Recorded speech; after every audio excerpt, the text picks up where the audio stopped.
Okay, good morning, everyone. Good afternoon, depending on where you're joining from. Thank you so much for being here.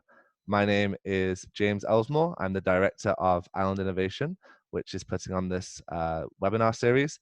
This is the third in our series. We first had a discussion looking at islands globally with speakers from the Maldives, Greenland, Anguilla, and the Canary Islands. Last week, we had 4 speakers from around the Caribbean, from the smaller islands. And now we're looking at Jamaica, looking at this specific case study of what issues Jamaica is facing and how those specifically are being resolved. Particularly interested for other communities around the world facing similar challenges around the tourism economy, the response to COVID-19, what they can also learn. We have a very esteemed panel of speakers that will be extremely interesting. And I'm looking forward to introducing our moderator shortly, who will introduce those. In the meantime, just some housekeeping. At the bottom, you should see the options for both chat and Q&A. Please make sure if you have questions that you use the Q&A box. The chat might get quite busy based on our previous experiences. So please use the Q&A so we can make sure we keep track of those. Feel free to submit answers throughout and our moderator will gather those at the end. Also, if you're using the chat box, you will see a blue box with the option of all panelists and attendees. So make sure that you send your message. I see people have sent some messages in, but they've only sent to all panelists. So if you would like to share, if you'd like to just type in all panelists and attendees and share your message, I can see Canada, I can see Cape Verde in Africa, I can see Boston, the Netherlands, people joining in from Jamaica. So that's great. I've just shared also a poll. So if you'd just like to fill in the poll, and we'll just quickly see where everyone's joining from. In the meantime, I see some various people joining. That's great. Berlin, the Cayman Islands, Philadelphia, Puerto Rico, Dominica, Hawaii. Okay, fantastic. I'll end this poll and share the results so we can see 14% of people joining from Kingston, St. Andrew, 3% from Montego Bay, 4% from other parts of Jamaica, 18% from other CARICOM countries, 7% from other Caribbean non-CARICOM countries, 17% from Europe, mostly 31% joining from the US and Canada. I'm sure plenty of Jamaicans among them, and 6% from the rest of the world. We have an interesting mixture, 37% from private business, 20% from universities, 20% from government, 13% from nonprofit, and 4% from journalism. So a really interesting mixture of guests. Looking forward to seeing your comments and input in the chat and in the Q&A. We're also live on Facebook, so hello to everyone watching on Facebook. And at the end, I'll share some opportunities for you to stay engaged with Island Innovation through our various groups and chats. Particularly make sure that you join our virtual Island Summit taking place in September. We'll have over 100 speakers from islands all over the world for that. But without further ado, I want to introduce our moderator, Basil Reid. He's joining us from the CBM TV stations, live from Kingston, Jamaica. We met recently after I did an interview on his show talking about some of these issues also, and he's got some very interesting opinions on these topics. So over to you, Basil. Well, good morning. As James was just saying, we're going to try and see what we can get out of this. Just think of it, if you will, as just a conversation, albeit a rather intellectual one on some levels. We're going to start with Minister Green. Could you unmute, sir? There we are. Good morning again, morning to everybody who's joined us from all over the world. Or afternoon, or depending on where you are.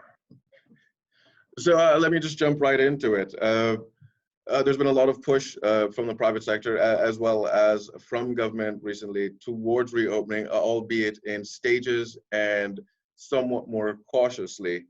So what I'd like to know, in going forward, do we need a new paradigm, a new model for the economic development of Jamaica? If so, what would that look like?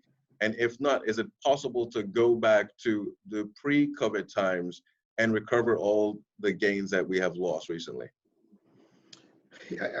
I think the reality is that COVID has had such a significant impact across multiple industries that the response and our moving forward will have to be new and different. So I don't think there'll ever be a full return to pre-COVID time, clearly, with what has happened in relation to health and health protocols. I think that will have to be ingrained in how we do business, especially to ensure that there's no resurgence, that we monitor and try to keep out of a second wave. I think every company now, whether big or small, will have to prioritize health, the health of their staff, the health of their customers, and all of that will have to be taken into account in the delivery of whatever service or offering or product that they have. So I think that will be a new mark as we move forward in developing the economy to regain where we were before COVID. I do believe that we can emerge from COVID stronger. And that is because one of the things that COVID has done, it has forced a number of our businesses, our companies, and even government to fast track, accelerate, or further incorporate technology in what they do and in their offerings. I think Minister, bear in mind we only have 7 minutes for everyone. So no problem. So next question would be, where in your perfect world, what would you like to see happen within the Jamaican industry and commerce sectors going forward?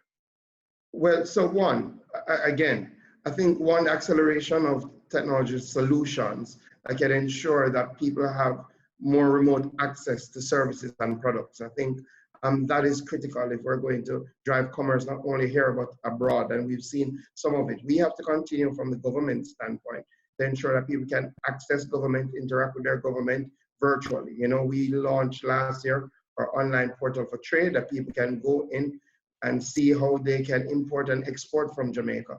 Again, we're now moving to a single window in relation to transactions where people who want to process export permits, process any permits, can go online and can do all of that virtually. So part of what I want to see is right across our MSME sectors, focusing a lot more on e-commerce, driving people to access their businesses through e-commerce. I want to see more of our agricultural sector, which I'm sure we'll speak more of later, incorporate more technology, and we're leading that drive to ensure that our farmers get online. I think one of the big things, I close with this so you can move on.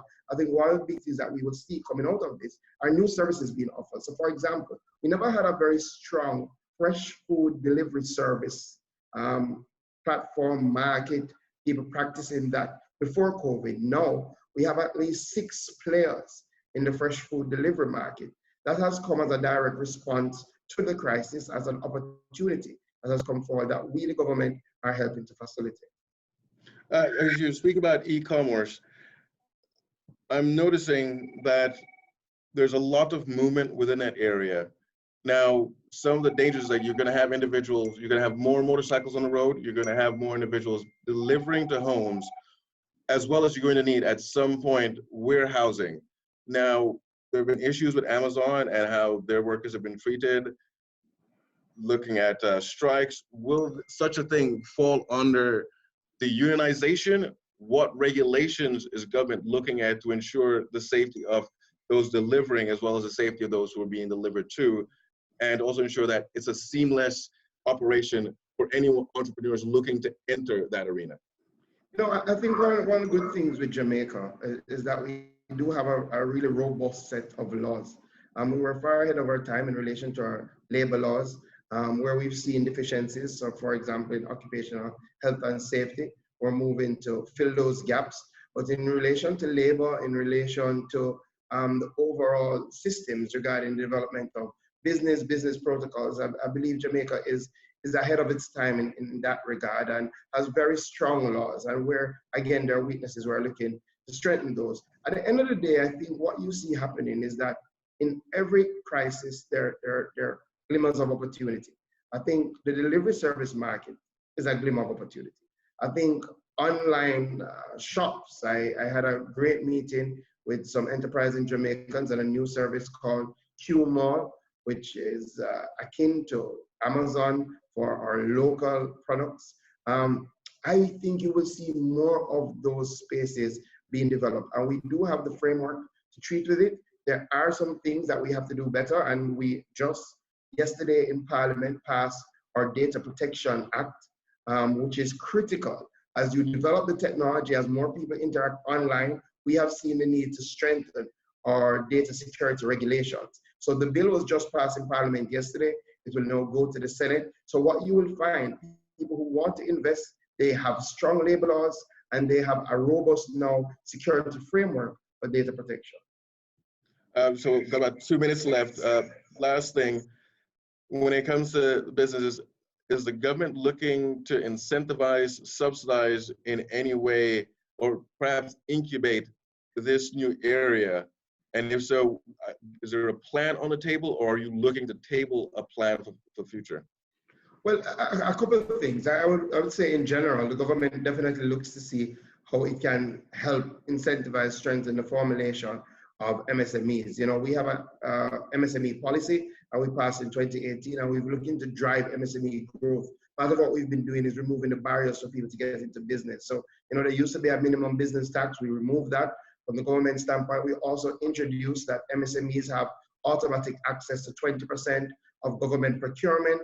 That is ring fence for MSMEs, so as to drive MSME growth. In our stimulus package that we outlined before COVID, we gave a tax credit for MSMEs who file their tax returns. And also in our direct response to COVID, we gave an additional give back to each MSME. So we constantly work with our MSMEs to see how we can drive growth. Part of what you will see coming out is that we'll have a new project called the Big E, which is a collaborative approach between the Jamaican government and the IDB with funds that have been garnered from the IDB. That will lead to, one, more accelerators. It will lead to a stronger venture capital scheme for people who want to go into business and are looking for venture capital. And for the first time in our history, we'll be able to provide financing for the smallest among us. You know, a lot of our programs were targeted at after you form the business. Part of the challenge we have is getting people from that business plan phase into an actual business. So for the first time, we'll have some fund grant 30 seconds, Minister, that we provide into that sector. Outstanding. Thank you very much. Ms. Mills, are you there? I'm here, present. Outstanding. Thank you very much. I'd just like to introduce Ms. Anaitee Mills. Currently, you are advisor, I believe, to Office of the Prime Minister, Climate Change and Resiliency Consultancy. However, today you'll be just speaking on your own capacity as an individual. So from that, let's beginning. What are the unique obstacles and challenges that Jamaica faces? And bearing in mind that we're just coming out of COVID-19, hurricane season is coming up on us, and from all of the projections so far, it's supposed to be a doozy of a hurricane season. So with that as a jump off point, what do you think needs to be done to strengthen Jamaica's climate change resiliency, and what would you like to see happen? Please. Well, Basil, thank you so much. Thank you to the team of Island Innovation for this invitation and for gathering us today in this important platform. Good morning, good evening, good afternoon, everyone, from wherever you're tuning in. You know, as a sustainable development and climate consultant, I have been privileged to work with several countries in Latin America and the Caribbean. And I'm particularly fond and attached to Jamaica because I have seen in the last years the amount of work and progress that the government and through the Climate Change Division, through the Ministry of Economic Growth, through the Planning Institute of Jamaica and the Ministry of Finance and the Office of the Prime Minister have done to advance the climate agenda, not only locally, but also internationally. I would like to reflect on something that I heard Dr. Nigel Clark, Minister of Finance, say not so long ago about the triple jeopardy in which Jamaica finds itself. And this is the reality of many other countries in the Caribbean and in the world. You know, we in Jamaica, we must acknowledge first that we have, you know, a debt and a fiscal situation that even though has been steadily, the high debt has been steadily decreasing in the last years, thanks to fiscal discipline and debt management. You know, COVID-19 pandemic, it's posed to further exacerbate and still challenging that situation. Probably will translate into more fiscal constraints and austerity in the future, challenging the capacity of the government and the country to invest and you know, invest in the sectors and in the type of projects that are necessary for an economic recovery and for economic growth. Second, Ms. we Mills, have if I to may, Ms. Mills, I've got a question here from Hillary Briffa, and she wants to know what are the challenges and opportunities for Jamaica's tourism industry?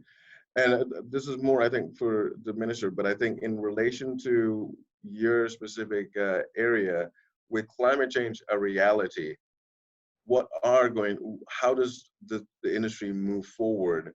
What unique challenges are going to face? Because no one wants to go somewhere where it's all flooded out. So where do you see that? And do you have any sort of advice towards the tourism sector? What would you to help mitigate the issues of climate change on their sector?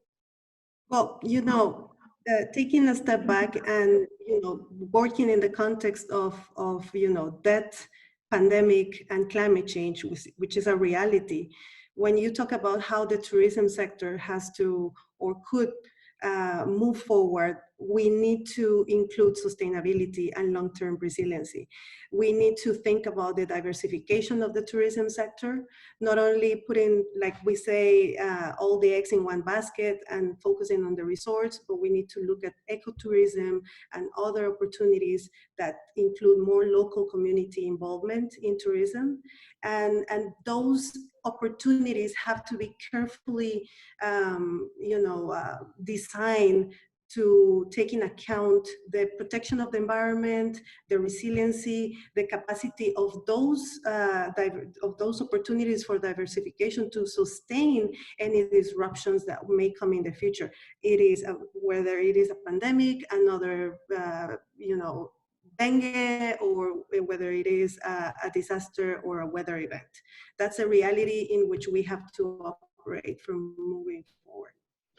So on that note, a lot of people, the bulk of tourists tend to, especially Americans, migrate towards your bigger, all-inclusive sort of operations.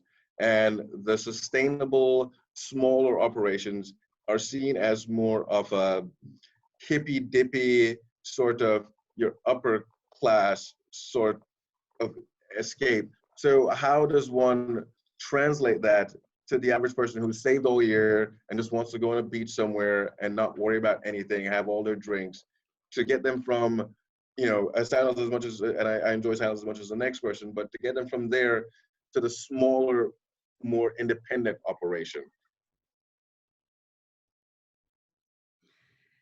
Well, I mean, I think those are questions that you know, probably a Minister of Tourism will be very posed to respond.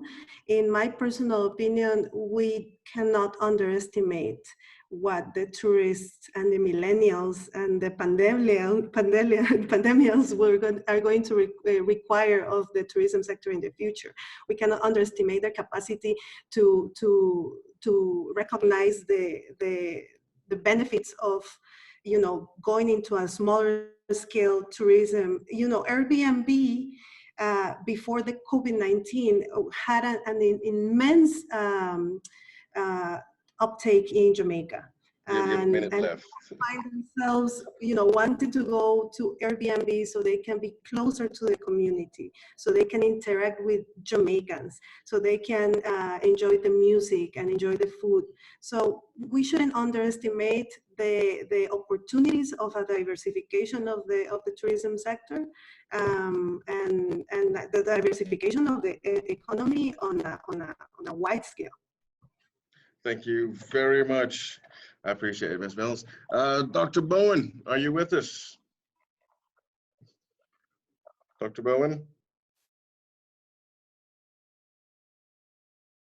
Dr. Bowen? Well, we'll move on to you, Ms. Robinson. Could you unmute, please? Outstanding. Hello. we were discussing earlier before we went live, the issue of mortgage deferrals, which has been happening in the United States, as well as the talk about possibly putting some of these mortgages back into CDOs, which, as we all know, helped form the economic crisis the last time we had a big issue. Yep.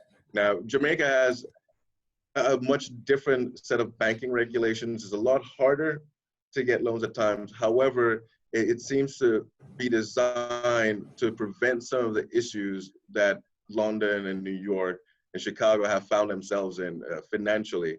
Going forward, A, what are you looking to do to help your customers with deferrals or mitigate the situation? And B, do you have any fears that the global market will have an adverse effect upon your sector? Okay, thank you very much, and good morning, good afternoon, hello to everyone. Thanks for having me. So in terms of the question around what is the banking sector doing in Jamaica as we fight through the COVID-19 pandemic, we have all recognized that as banks, we're there for you in the good times, but we're also there for you and partnering with you in difficult times. All the banks have extended relief measures to our customers. And that takes the form of whether it's a moratorium on principal payment to a full payment holiday. It ranges from 3 months to 12 months. And every bank is really looking at every customer on a case-by-case basis. There's a realization that there's no one sector impacted. This is a global pandemic. All sectors have been impacted by this. And in particular in Jamaica, the sectors that we've seen particularly impacted would be obviously in tourism, which we've been speaking about. So we have the hotels, the car rental companies, the tour companies, and the list goes on. We have agriculture and agro processors who were supplying the tourism sector, for instance. We have even just events, right? So if you have wedding, conferences, sports, entertainment, sports and entertainment is what we're known for. Those have all, again, taken a dive with the COVID pandemic. Restaurants and bars. The community bar in the Jamaican landscape plays both not just an economic, but also a social role. And again, there has been a decline. So the banks came together very quickly in the middle of March, which is when Jamaica started to deal with this reality of the crisis in front of us. And we've all come up with very specific ways to help our customers. I did want to point out something though, and I think some of the panelists have touched on it. This COVID-19 is probably one of the greatest social crises of the 21st century so far. We're at 2020, 8 years to go. And the reason... Yeah, exactly. And there are many different dimensions. We could speak about many, but I want to talk about the informal economy. In a country like Jamaica, there is a sizable informal economy.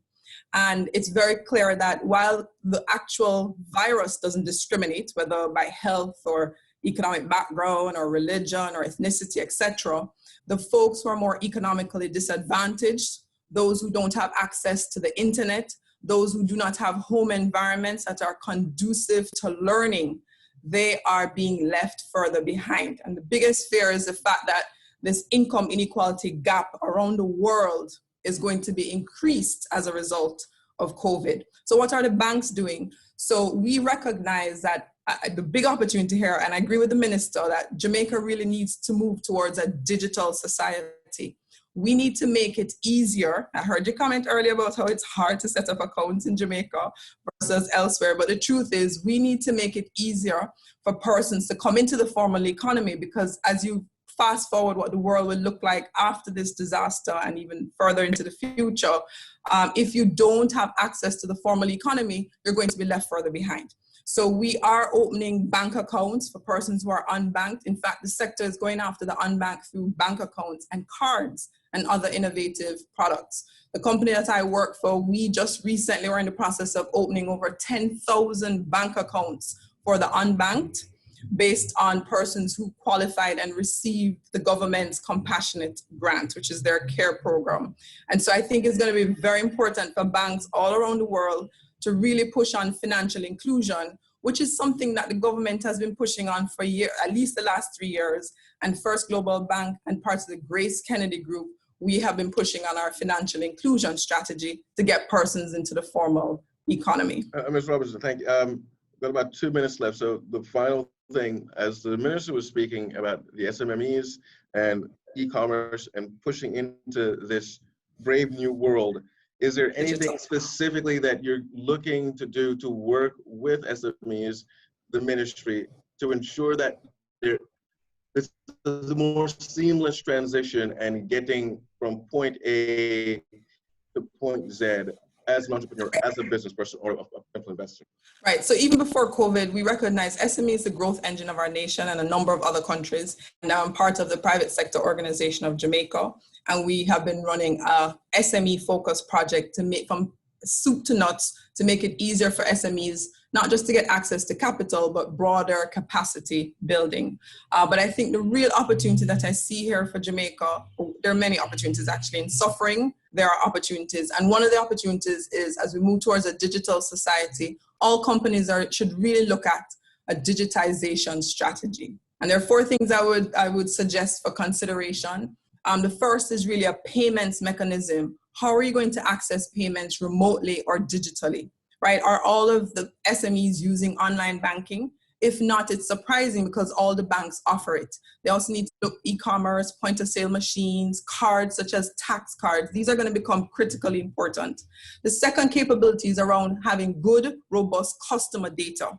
And I'm glad to hear that we passed the Data Protection Act yesterday in Parliament, because it's not just about the data, which is going to become more and more powerful for companies to have, but also a very proactive, simple, and clear communication strategy. The third piece is around how do you get your product or service to the customer? So I heard about, delivery, curbside pickup or takeout, a website presence, depending on what your company offers. Getting that product or service to the customer is going to be critical. And finally, this forward-looking people strategy, right? There's a lot of persons who've been working from home during the enhanced quarantine that's been going on around the world. Various countries are opening up at different rates. We are going to be back formally at work at the end of this month. What does that look like? You need to have a flexible, nimble environment, an environment that can really take in a lot of data as well as respond to feedback. So I think this whole idea around digitization is going to be important, and it also will help to drive financial inclusion. Thank you very much. Dr. Bowen, are you with us as yet? Yeah, I'm back with y'all. Outstanding. So to begin, would you mind explaining exactly what it is MDLink looks to do and where you're looking to go to move forward to? Right, so MDLink is a telemedicine company we launched in 2018 in Jamaica. And what we do is provide online instant access to healthcare to a doctor. A patient can stay at home and safely see a doctor, be diagnosed and treated online. So it keeps in line with digitization of Jamaica and the rest of the world. What the mission really is to provide access to affordable healthcare. So we work along the lines of 1, making it more affordable to see a physician, and 2, making it more accessible to see a physician. The CDC actually recommended that telemedicine be used as a solution for the COVID-19 situation that we are in terms of flattening the curve and keeping it. Dr. Bowen, so given where you're at right now, recently Digicel announced that their bankruptcy. Right. I myself this morning trying to get my son online for his classes with Zoom could not because flow was down in my area. How does this infrastructure affect you and the work you're trying to do? And what do you think needs to be done? Do we need to revamp the internet system in Jamaica? Does there need to be an additional player? What would you like to see, and how would your business and your life be easier with infrastructure? Right, that's a good question. Again, telecommunications play a vital role in the entire digitization of Jamaica. What I believe needs to happen is they need to more or less rise to the occasion. Again, they have been put on extreme pressure. They have been put under extreme pressures with the COVID-19 pandemic, everyone is streaming, whether it be Netflix, Zoom, their bandwidth being pushed. Us right now, the bandwidths are being pushed to the max. So they are struggling to keep everyone connected in their defense, but I believe they either need to rise to the occasion. Again, digital is under some pressure. So I would say a lot of it falls on maybe Flow. Maybe we need a new company to help out. Now, so far, have you been able to reach the hinterlands, the small towns of Jamaica, or are you just restricted to places such as Montego Bay, Negril, and Kingston? Right. What I have noticed with the COVID-19 situation is that it has forced a lot of persons to figure out the whole digital space. So we have been getting patients from St. Thomas, Black River, a lot of the rural areas as well. And even we even have elderly patients figuring out how to use the digital space to see a doctor online. So definitely we are reaching out to the rural areas. Obviously, because of the payment situation that we're trying to solve, we appeal more to the non-rural areas. But we do realize that is a problem, and we are trying to figure out new solutions. Now, I was reading up on you before I came in. There's a similar system in India. I forget the name of the company currently. However, what they do is they partner with doctors from the Ministry of Health in India in rural locations, and they set up the stations within a doctor's office. Right. So it's like going to the doctor, however, they then communicate with a doctor from Mumbai or New Delhi. Is that a model that you think would work for you? Would it include more governmental interaction on your part? How are you looking to crack that particular problem? Correct. Ideally, it would be great if we could even have kiosks set up throughout the nation, throughout large employee settings, so that if you're wherever you are, you can have internet access to a physician.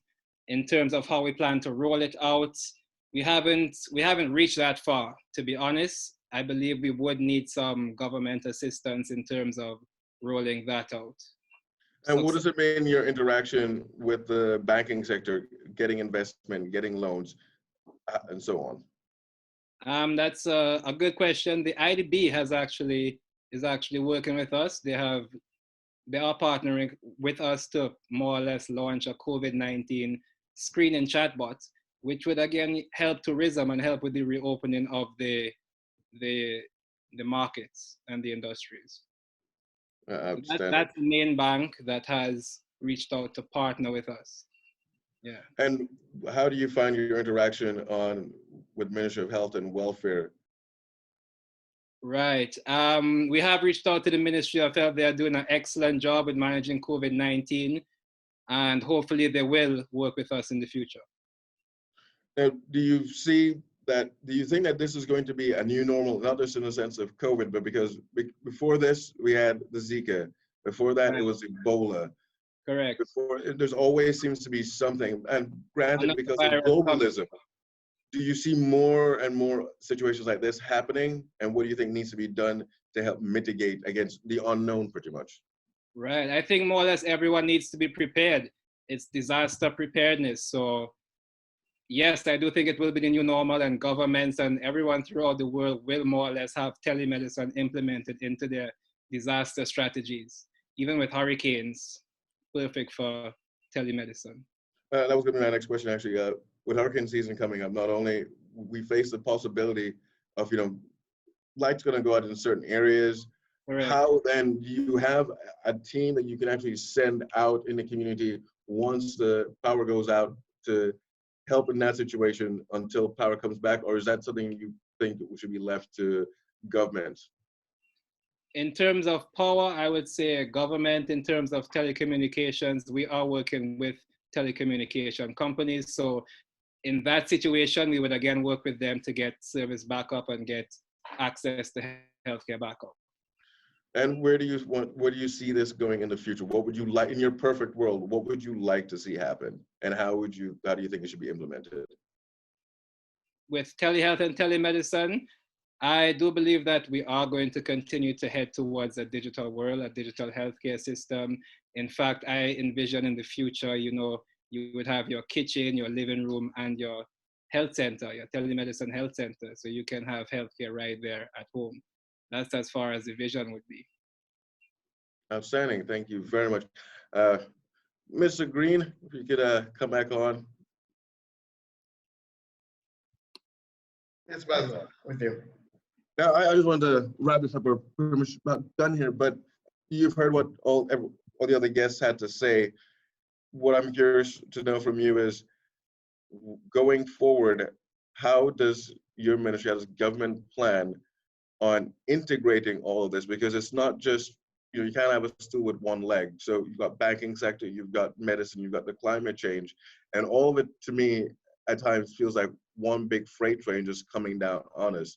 Is it possible to maybe even just step back, figure it all out, and put it all together in one cohesive package from a governmental standpoint?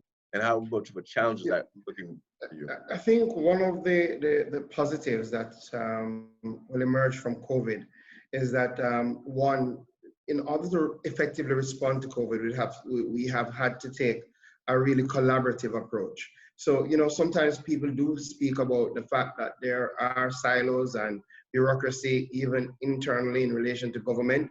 I think COVID has shown us that we've had to break down those bureaucracies, and we've had to approach each problem holistically, and everybody has played its part. One of the big things coming out of COVID is that the government has set up an economic recovery task force, which is chaired by the Minister of Finance, Minister Nigel Clark, but involves almost every sector. We at MICAF, we look at specifically at manufacturing, small business, commerce, and we also look at agriculture in relation to that task force. And we have subcommittee meetings, and then each week the task force meets as an overarching entity to bring everything together so that our economic recovery plan will be one holistic, cohesive plan that will then be apportioned to various ministries to do their part. And I think that will be the approach. So we definitely appreciate that in order to get everything moving forward, we have to look at the sustainability. So we have to look at climate change. It's something that we've spoken about a lot in agriculture. And as we see agriculture as one of the growth areas coming out of the COVID crisis, we believe that as we speak about diversifying our economy and we speak about new opportunities, that agriculture will be able to rebound the quickest, especially based on some of our interventions thus far, but also has the greatest opportunity because there's still a large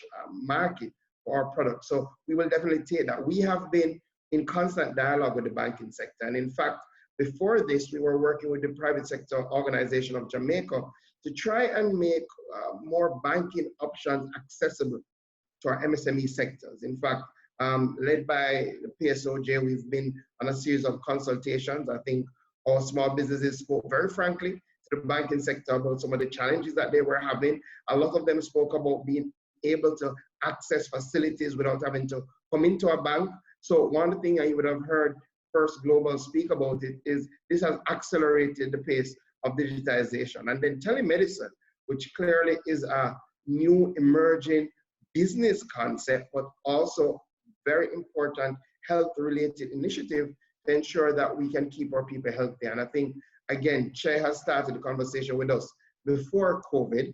I think COVID has put him in the front and center of people recognizing that how do I get these services without having to go out? And that is what we want people to do. That has been our message. Listen, there are opportunities here, right?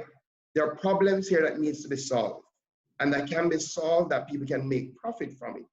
So we have been saying to our young entrepreneurs and entrepreneurs in general, look at those opportunities. The government is here to help facilitate those. I've got a question here from Shakira Douglas. Asks, does the government have specific plans to provide greater support to the agricultural sector, strengthen farmers of all levels, so as to ensure greater levels of food security? Yeah, absolutely. I think one of the things that has come into sharp focus, a lot of people were wondering, would we have enough food to feed ourselves? I think food security came into sharp focus because of COVID-19. You also know that there were a number of challenges because the hotel industry or tourism industry came to a grinding halt. So all our farmers who used to access those markets did not have those markets. So we had to start intervention early, and we had to be robust in our intervention mechanism. So what we have done thus far, we put in the stimulus package about $240 million to help buy excess agricultural produce. for those people who didn't have a market. We believed we needed to get into those areas and provide a market for them. That has been going well. Thus far, we've moved over £1 million of agricultural produce. We've bought that from the farmers so that they get the resources to go back out into the field. And also, more importantly, we've developed new distribution networks, because historically we've had a challenge in agriculture because of distribution. So yes, moving forward, we're going to keep some of those new distribution networks that we have perfected during COVID. 2, we're going to continue to work with our private sector to add additional storage capacity to our agricultural sector. 3, we have been working with our private sector to develop new product lines. So True Juice, for example, has worked with us to develop a tomato, ginger, pineapple drink. Salado reported yesterday that they have crystallized some of that tomato juice to make it into crystals that can then be remixed into a drink. So we've been pushing, and we finance these projects. So we've been pushing the development of new product lines. So going forward in relation to agriculture, now our focus is 1, getting our farmers back into the field. In fact, in the new budget, we've seen an increase to the agricultural ministry by $1 billion, which we're going to use to really stimulate growth in agriculture. 2, we're going to continue to work on the storage issues, the distribution issues. And 3, we really want the private sector's entrepreneurs to work with us to develop new product lines, the value-added part of the industry, and help us to target new markets. Speaking of this issue with moving food from point A to point B, a lot of it is the roads. And I've got friends who've got like small farms, operations, same place like St. Thomas, St. Elizabeth. And once you get off the main road, it's just, you're gonna break your back unless you're driving, you know, an upgraded Prado or something. What plan does government have to improve that physical infrastructure so as it doesn't take you 8 hours to get from point A to point B?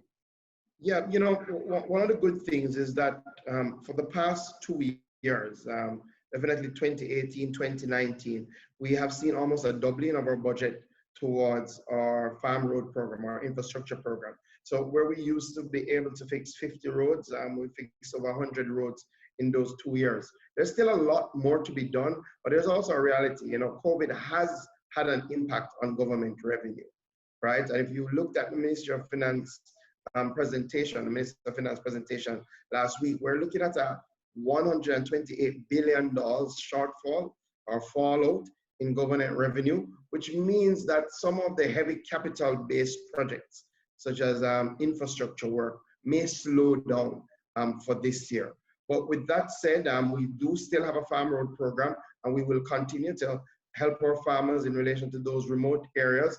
But the biggest problem that our farmers will tell you, roads is one issue, but I think if we can fix the network of distribution, if we can get more persons recognizing that agriculture is a viable industry. You know, one of the things that we have said to Jamaicans, how do we secure our agricultural sector? Increase local demand. Look at our consumption patterns. Are we consuming in the most sustainable way? When we go out to shop, do we think about, are we supporting the local farmer or somebody further afield? So we launched a Say Yes to Fresh campaign, to say to people, buy with purpose, to say to people, support our farmers.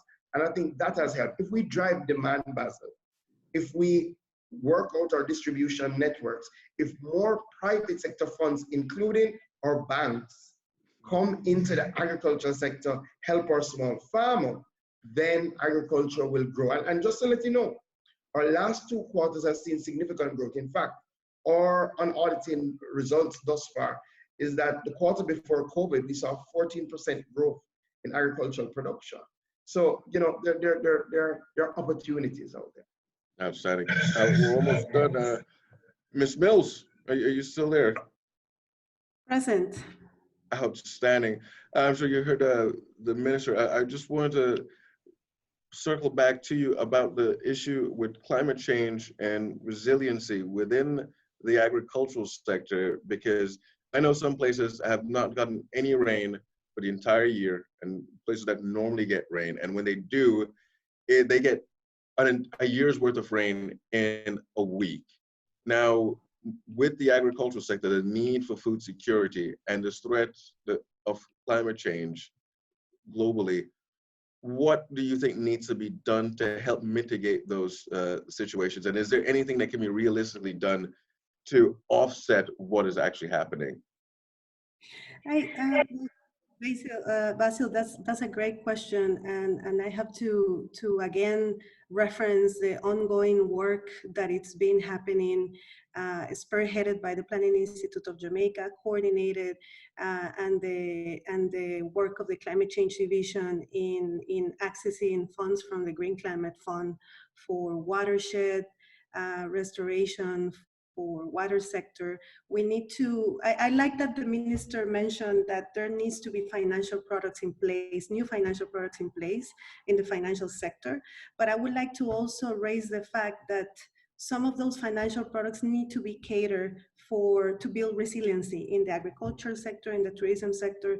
There's a lot of opportunity in implementing water efficiency measures, in investing in water efficiency, fixtures, and investing in water harvesting storage and water storage capacity, rainwater catchment. There needs to be a holistic approach on promoting these types of products and promoting these types of interventions, so Jamaicans everywhere in the island know that they can access the type of financial, either if it is a credit and a concession on a very low rate, or a grant that can help them support the interventions and implementation of this kind of measures to mitigate against climate change. There's a lot of, and this has to be the motto of, or the mantra of, the recovery of Jamaica: resiliency. If we are not thinking resiliency, not only in agriculture, but in every single subcommittee of the economic task force, then we're gonna lose the train on some opportunities that can really deploy massive fiscal stimulus in the short, medium, and long term. Until the COVID-19 pandemic is completely in control, we're not gonna be able to assess the impact on the economy. There's ideas on what's happening right now, but in moving forward, there's market for low carbon products, for cost-effective and fuel efficiency technology, for energy and water efficiency, for sustainable packaging, for improved sanitation and waste management. We need to work on the resiliency and the recovery of our watersheds in Jamaica, in reforestation and agroforestry, and sustainable transport and sustainable tourism. All of this needs to be taken in account, and all of this can generate jobs. Climate change is not a divorce concept. It shouldn't be a divorce concept. It has to be streamlined in the recovery of Jamaica. Thank you very much. Ms. Robbins, can I have you hop back in, please? Yep. Yeah. So Ms. Mills was just mentioning, the need for new financial products, and I wanted to get your take as a banker, as someone within that sector. Realistically, what is possible, what is not possible, and how are you guys actually looking to go towards that area without falling into the CDO trap of, this is bunch it all into a bunch of derivatives, and the next thing you know, we've got another crash. So please take you and your derivatives. No, we're not going down the path of derivatives. But no, so we are, as a sector, and including at First Global, even before COVID, we've come up with specific products for SMEs. Let me just give you an example of what I mean by the innovation that would have to happen in the banking sector that I think all the institutions are pursuing. If we say we want to give a loan to the agricultural sector, we don't just say, farmers, come to the bank and we'll give you a loan. We actually sit down, because I'm a part of the Grace Kennedy group, and we serve and work with farmers. So we have to understand their needs, understand their cash flow situation, understand what elements of security they would have, right? Not the traditional, we're not asset-based lenders, we're cash flow lenders, and then try to mitigate the risk. So we actually came up with an agricultural product for farmers that we've been rolling out into the market.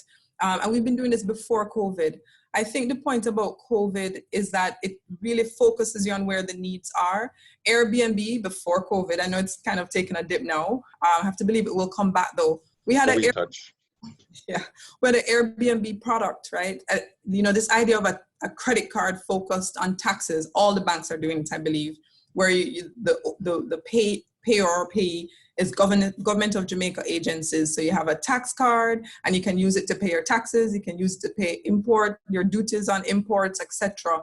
These are the types of specific products that we have to get out to our customers, and we have to, and Ms. Dr. Bowen, I should tell you that we just recently rolled out a medical supplies product, right? So we have to get to the specificity that suggests that the bankers understand the businesses that they're lending to, as opposed to taking comfort in the asset that's securing the loan. And I can say that all of my fellow bankers across the sector, not just at FGB, are doing that. And COVID is really, really forcing us to do that. But we were doing it before COVID. And I think that is going to be very important. Outstanding, thank you very much. James, are you there? I believe we are at our limit. James, Nope. Can you hear me? We have some more time if There's so much to say. I feel like we're running out of time, and there's still so much to talk about. And thank you. I genuinely wish we had more time for this, but I've got to say, all of you, it's been an outstanding conversation, and hopefully we can do more of these and actually just move beyond being a debating society and see what's actually happening on the ground and what is possible, and realistically help the nation move forward, not just economically, but also on the climate change part. And yeah, it is an all-around holistic need situation. So thank you all for having joined us. And I now hand it back to Ms. Ellsmore. James, party is yours, my boy. It was fantastic. Basil, thank you so much for keeping that fast-paced. I'm sure all of our speakers felt like they were on their toes for the last hour with your questions, but no, it makes it very engaging and very interesting. So thank you again for taking the time out of your day to help us moderating this panel. Great job. My pleasure. Over 300 people joining us live. I know we had over 1,000 actually register. So I think a lot of people will be joining us later through the recording and also on Facebook. Thank you, Minister Green, Ms. Robinson, Dr. Bowen, Ms. Mills, all of us for joining us. It was really good to have those different angles around this discussion. We will also be sending out a report and a recording around this to everyone who's registered as soon as possible. So we will make sure that to try and include a summary of some of the questions that were asked, because there were some really great questions and commentary coming through the chat box also. So I have also posted in the chat, and we'll send in the follow-up email if you're interested in continuing the conversation. We have both a Facebook group and a LinkedIn group, which have some very animated discussions on all of the topics that we've had here. And would encourage you to post your thoughts on today's webinar in those groups as well.